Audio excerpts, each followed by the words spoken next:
அமெரிக்காவுக்கும் ஈரானுக்கும் இடையில இருக்கிற பிரச்சனை என்னன்ட்டு உலகத்துல இருக்கிற நிறைய பேத்துக்கு தெரியும். ஸ்ரீலங்காவில் இருக்கிறவங்களுக்கும் தெரியும். ஏன்னா பெட்ரோல் டீசல் விலை எல்லாமே இன்க்ரீஸ் ஆகுனதுக்கு முக்கியமான காரணமே இந்த ரெண்டு பேர் சண்டை போட்டுக்கிறதுனால தான். ஸோ இந்த ரெண்டு பேருமே சேர்ந்து இப்போ வந்து ஒரு முடிவு எடுத்திருக்கிறாங்க. இந்த வாரை முடிச்சுக்கிறதுக்கு ஒரு முடிவு எடுத்திருக்காங்க. அதெல்லாம் என்னென்ன, இந்த ஈரான் அமெரிக்கா வார் எப்படி ஆரம்பிச்சிச்சு அப்படிங்கிற நிறைய டீட்டெயில்ஸை நான் இந்த வீடியோ டீகோட் பண்ண போறேன். நீங்க அதை பார்க்க போறீங்க, கேட்க போறீங்க. Hello and welcome everyone, புவிஸ் here and you வாட்சிங் மீ. ஃபர்ஸ்ட் இந்த அமெரிக்காவுக்கும் ஈரானுக்கும் இடையில இருக்கிற பிரச்சனை என்ன அப்படின்னா, ஈரான் தான் உலகத்துல இருக்கிற பல இடங்களுக்கு ஆயில் சப்ளை பண்ற முக்கியமான ஒரு நாடா இருக்குது. ஈரான்ல அதிக அளவுக்கு ஆயில் சப்ளை அப்படின்ற ஒரு விஷயம் வந்து இருக்குது. உலகத்துக்கே இவங்க தான் சப்ளை பண்றாங்க. ஸோ இப்படிப்பட்டவங்க வந்து உலகத்திலேயே அதிக அளவு, அதாவது ஃபர்ஸ்ட் இடத்துல இருக்கிறது வந்து உலகத்திலேயே எந்த நாடு அப்படின்னு பார்த்தீங்கன்னு சொன்னாக்கா அமெரிக்கா. இந்த அமெரிக்காவுக்கு கீழே தான் இந்த ஈரான் அப்படிங்கிற ஒரு நாடு வந்து இருக்கணும்.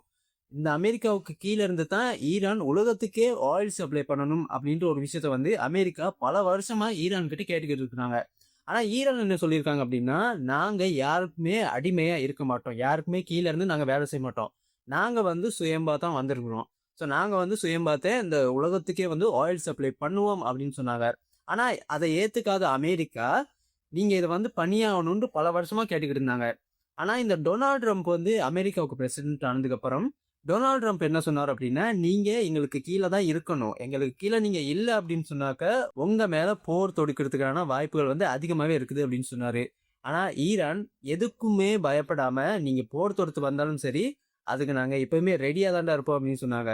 ஸோ எல்லாத்துக்குமே தெரியும், ஈரானுக்கும் அமெரிக்காவுக்கும் இடையில போர் வந்துச்சு. போர் வந்ததுனால உலகத்தில் இருக்கிற பல இடங்களுக்கு ஆயில் சப்ளை அப்படிங்கிற ஒரு விஷயம் வந்து நிறுத்தப்பட்டுச்சு. ஆயில் சப்ளை நிறுத்ததுனால பெட்ரோல் விலை, டீசல் விலை, ஆயில் விலை, கேஸ் விலை, எல்லா விலையுமே கூட ஆரம்பிச்சிச்சு. ஸ்ரீலங்காவிலையும் இதே நிலைமை தான் இருந்துச்சு. ஸோ இப்போ இந்த ஈரானோடைய பிரசிடென்ட், ரொம்ப வருஷமா பிரசிடென்டா இருந்தவர், அந்த வார்ல வந்து இறந்துட்டாரு. அவர் வந்து இறந்து போயிட்டாரு. அவர் வந்து அமெரிக்கா தான் கொன்னுச்சு, சூழ்ச்சி பண்ணி கொண்டுட்டாங்க அப்படின்ற ஒரு டாக்குமே வந்து சைட்ல இருக்குது. ஸோ அவர் இறந்ததுக்கு அப்புறம் அவருடைய பையன் தான் வந்து போற அடுத்த கட்டத்துக்கு கொண்டு போனாரு அப்படின்ற ஒரு விஷயமே வந்து இருக்குது.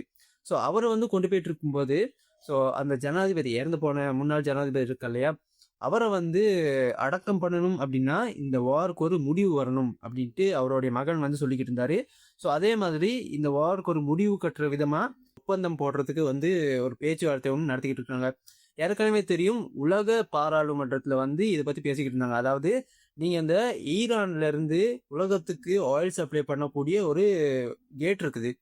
கடல் வழியா தான் எல்லா இடத்துக்குமே சப்ளை பண்ணி ஆகணும். ஸோ அந்த கடல் வழி மார்க்கத்தை வந்து ஈரான் வந்து நிப்பாட்டி வச்சிருந்தாங்க. அதாவது அமெரிக்கா வந்து அடிக்கிறாங்க அப்படிங்கிறதுனால வந்து ஈரான் வந்து நிப்பாட்டி வச்சிருந்தாங்க அப்படின்னு சொல்றாங்க. ஸோ ஈரான் நிப்பாட்டினாங்களா, அமெரிக்கா நிப்பாட்டினாங்களா அப்படின்ட்டு அந்த கேள்விகள் மட்டும் இல்லாம, இதை வந்து ஏன் நிறுத்தி வச்சிருக்கீங்க, இதனால வந்து உலகத்துல இருக்கிற பல நாடுகளுக்கு வந்து இவ்வளோ பிரச்சனைகள் இருக்குது, ஆயில் பிரச்சனை இருக்குது, கேஸ் பிரச்சனை இருக்குது.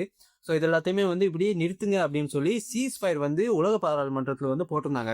ஸோ அந்த சீஸ் ஃபயர்ல எந்த ஒரு பிரயோஜனமே இல்லாததுனால, ஸோ அந்த ஈரானும் அமெரிக்காவும் சேர்ந்து ஒரு ஒப்பந்தம் ஒன்று போட போறாங்க. அது என்ன அப்படின்னு பார்த்தீங்கன்னு சொன்னாக்க, நம்ம ரெண்டு பேருமே வந்து சமாதானமா போயிடும், சரியா? ஆனா ஈரான், நீ எப்படி அந்த மாதிரி பேசலாம், என் அப்பாவை நீ தான் கொன்ன, சரியா? என் அப்பாவை நீ கொன்னுட்டு சமாதானம் பேசணும் அப்படின்னு சொன்னாக்கா அதில் வந்து நான் ஒத்துக்கணுமா? அதெல்லாம் முடியாது, கண்டிப்பா உன்னை அடிச்சே ஆவேன், இதுக்கு ஒரு முடிவு தெரியாம இதை விடவே மாட்டேன் அப்படின்ற ஒரு பேச்சுவார்த்தை வந்து அதங்க நடந்துகிட்டு இருக்குது.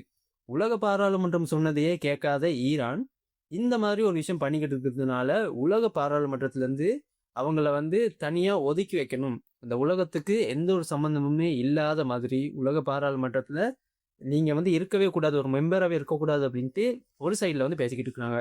ஸோ இந்த விஷயம் வந்து ஸ்ரீலங்காவுக்கு எப்படி எஃபெக்ட் ஆகுது அப்படின்னு பார்த்தீங்கன்னு சொன்னாக்கா, ஸ்ரீலங்காவில் ஆல்ரெடி வந்து பெட்ரோலு, டீசலு, மண்ணெண்ணெய், மற்றபடி வந்து இந்த கேஸு, இந்த ப்ரைஸ் எல்லாமே ஏற்கனவே கூடி தான் இருக்குது. ஸோ இது வந்து ஃபியூச்சரில் குறையும் அப்படின்ட்டு ஸ்ரீலங்கன் மக்கள் வந்து எதிர்பார்த்துக்கிட்டு இருக்கிற நேரத்தில் இந்த மாதிரி சீஸ் ஃபயர் ஆர்டர் கொடுத்துமே வந்து இந்த போர் வந்து நிற்கலை. ஸோ அதுக்கு அடுத்த விதமாக இவங்க வந்து ரெண்டு பேருமே சமாதானம் பேசுறதுக்கு போயிட்டு அமெரிக்கா சொன்ன விஷயத்த ஈரான் வந்து ஏத்துக்கல. ஃபர்ஸ்ட் வந்து இந்த போரை ஆரம்பிச்சது வந்து அமெரிக்கா தான் அப்படின்னு சொல்றாங்க. ஆனா ஈரான் தான் ஆரம்பிச்சாங்க, அவங்கள தடுக்கணும் அப்படிங்கிறதுக்காக தான் அமெரிக்காவான நாங்க அவங்கள வந்து தடுக்கணும் அப்படிங்கிறதுக்காக எதிர் தாக்குதல் வந்து நடத்தணும். ஆனா அது வந்து அவங்களுடைய தலைவருக்கு பட்டு அவர் வந்து இறந்து போயிட்டாரு. அது வந்து யாருமே எதிர்பார்க்காத ஒரு எதிர்பாரா விபத்து. அதனால அதுக்கு நாங்க முழுசுமே பொறுப்பேத்துக்க முடியாது. பாதி வந்து நாங்க ஏத்துக்கிறோம். நாங்க அடிச்சதுனால தான் அவர் இறந்து போனாரு அப்படிங்கிற அந்த விஷயத்த வந்து நாங்க ஏத்துக்கிறோம். ஆனா முழுக்க முழுக்க நாங்க தான் வந்து பொறுப்பு அப்படிங்கிறத எங்களால ஏத்துக்கவே முடியாது அப்படின்ற ஒரு விஷயத்த வந்து அமெரிக்கா வந்து சொல்லிக்கிட்டு இருக்காங்க. ஸோ இவங்க 2 பேருமே வந்து எதிர்முனையா இருக்கிறதுனால 2 பேருமே வந்து ஒரு விஷயத்துக்கு வந்து ஒத்து வராததுனால உலகத்துல இருக்கிற பல இடங்கள்ல வந்து பல பிரச்சனைகள் வந்துகிட்டு இருக்குது. எல்லாத்துக்குமே தெரியும் ஸ்ரீலங்காவில் பெட்ரோல் டீசல் பிரைஸ் வந்து இன்க்ரீஸ் ஆகி தான் இருக்குது. ரொம்பவுமே அதிகமாக தான் இருக்குது. ஆனா பாகிஸ்தான்ல பெட்ரோல் டீசல் பிரைஸ அந்த நாட்டோடைய ஜனாதிபதி குறைச்சாரு. கொஞ்சமா குறைச்சதுக்கு அப்புறம் ஸ்ரீலங்காவில் இருக்கிறவங்களும் அரசாங்கத்தை பார்த்து கேள்வி கேட்க ஆரம்பிச்சாங்க. அப்படி என்னன்னா அந்த பாகிஸ்தான்ல வந்து அவங்க பிரைஸை குறைச்சிட்டாங்க, ஏன் ஸ்ரீலங்காவில் குறைக்க முடியல? அதாவது வந்து இலங்கை அரசாங்கம் என்ன சொன்னாங்க அப்படின்னு சொன்னாக்கா, ஒரு 6 மாசத்துக்கு ஒருக்கா தான் நம்ம நாட்டுக்கு வந்து ஆயில் எல்லாமே வந்து சப்ளை ஆகும். ஒரே ஒரு ஷிப் வரும். அந்த ஷிப்ல வந்து 6 மாசத்துக்கு தேவையான ஆயில் எல்லாமே இருக்கும். குரூட் ஆயில் இருக்கும்.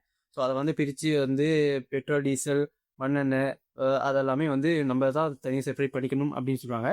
ஸோ இந்த வார் ஸ்டார்ட் ஆகுறதுக்கு முன்னாடியே ஒரு 6 மாசத்துக்கு முன்னாடியே இந்த ஸ்ரீலங்காவுக்கு தேவையான க்ரூட் ஆயில் வந்து ஸ்ரீலங்காவில் வந்து இறங்கிருச்சு. ஆனா வார் ஸ்டார்ட் ஆகி அந்த ஒரு கேட்வே ஒன்று சொன்னேன் இல்லையா, கடல் வழி மார்க்கம், அது வந்து எப்போ நிறுத்தப்பட்டுச்சோ அன்னையில இருந்து இந்த ஸ்ரீலங்காவில் ஆயில் பிரைஸ் வந்து கூடிருச்சு. அது எப்படி கூடும்? ஆல்ரெடி வந்து குறைஞ்ச பிரைஸ்க்கு தான் ஸ்ரீலங்கா வந்து க்ரூட் ஆயில வாங்கி வச்சிருக்காங்க. ஸோ 6 மாசத்துக்கு முன்னாடி குறைஞ்ச பிரைஸ்க்கு வாங்கின அந்த க்ரூட் ஆயில இப்போ இருக்கிற பிரைஸ்க்கே வந்து வித்திருக்கலாம். அதை விற்காம அங்க அந்த வழியை மூடிட்டாங்க அப்படின்னு சொல்லி ஸ்ரீலங்காவில் இருக்கிற பெட்ரோல் டீசல் பிரைஸை வந்து வாங்கின விலைக்கு இல்லாம அதிகமா லாபம் கிடைக்கணும் அப்படிங்கிறதுக்காக கூட்டுனீங்க. ஆனா இப்ப என்ன இருக்குது அப்படின்னு சொன்னாக்க அந்த வழியை வந்து திறந்துட்டாங்க. உலகத்துக்கே வந்து க்ரூட் ஆயில் எல்லாமே வந்து சப்ளை ஆகிட்டு இருக்குது. ஸோ இப்பயுமே வந்து ஸ்ரீலங்காவில் ஏன் பெட்ரோல் டீசல் பிரைஸ் வந்து குறைக்காம இருக்கீங்க அப்படிங்கிற ஒரு கேள்வியை கேட்டதுக்கு அரசாங்கம் என்ன சொல்லியிருக்காங்க அப்படின்னா, அது வந்து 6 மாசத்துக்கு முன்னாடியே வாங்கினது, அதை நாங்க கூட்டி வித்தது வந்து பிரைஸ் கூட்டி வித்தது வந்து எங்க தப்பு தான், அதை நாங்க ஒத்துக்கிறோம். ஆனா இப்போ எங்க கிட்ட இருக்கிற ஸ்டாக் 6 மாசத்துக்கு தேவையான ஸ்டாக் இருக்குது. இந்த 6 மாசம் ஸ்டாக்கை வந்து உலகத்துல அந்த பாதை மூடி இருக்கும்போது உலகத்துல வந்து அதிகமா தான் இருந்துச்சு, பிரைஸ் எல்லாமே அதிகமா தான் இருந்துச்சு. ஸோ அந்த நேரத்துல வந்து நாங்க அதிகமா டாலர்ஸ் கொடுத்து வாங்கினது, இதை வந்து எங்களால குறைச்சு கொடுக்க முடியாது. குறைச்சு கொடுத்தோம் அப்படின்னு சொன்னாக்கா அரசாங்கத்துக்கு வந்து பெரிய ஒரு நஷ்டம் ஒன்று வரும். ஸோ அதனால வந்து இப்போ நாங்க வந்து பிரைஸ் குறைஞ்சிருக்கு இல்லையா, இப்போ நாங்க வாங்கி 6 மாசத்துக்கான ஸ்டாக்கை வந்து இப்போ வாங்க போறோம். அதை வேணும்னா இன்னும் ஒரு 2-3 மாசம் கழிச்சதுக்கு அப்புறம் நாங்க வந்து பிரைஸை குறைச்சு கொடுக்குறோம் அப்படின்னு சொல்றாங்க. ஆனா இந்த ஈரான் அமெரிக்கா பிரச்சனை இன்னுமே முடியல.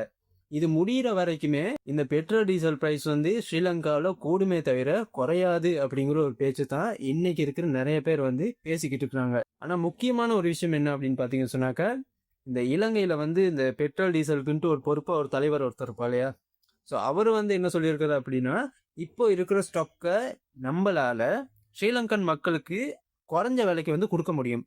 ஆனா இதை கொடுக்காம இதுல லாபம் பார்க்கணும் அப்படிங்கிறதுக்காக இலங்கை அரசாங்கம் இப்படி ஒரு விஷயத்த பண்ணிக்கிட்டு இருக்கிறாங்க அப்படிங்கிற ஒரு விஷயத்த வந்து அவர் ஒரு பிரஸ் மீட்ல வந்து சொல்லியிருக்காரு. ஸோ நிறைய பேர் கேட்ட கேள்வி, பாகிஸ்தான்ல பிரைஸ் குறைச்சிட்டாங்க, இந்தியாவில் குறைஞ்சிச்சா என்னன்னு தெரியாது, ஸ்ரீலங்காவில் ஏன் குறைக்காம இருக்கீங்க அப்படின்ட்டு நிறைய பேர் கேள்வி கேட்டிருந்தாங்க. ஸோ அதுக்கு எல்லாத்துக்குமே அரசாங்கம் வந்து வேற மாதிரி தான் பதில் சொல்லிக்கிட்டு இருக்காங்க. ஸோ ஸ்ரீலங்காவுக்கு மட்டும் இல்லாம இந்த ஈரான் அமெரிக்கா பிரச்சனையினால உலகத்துக்கே பல பல பிரச்சனைகள், எக்கனாமிக்கல் ப்ராப்ளம்ஸ் நிறைய வருது.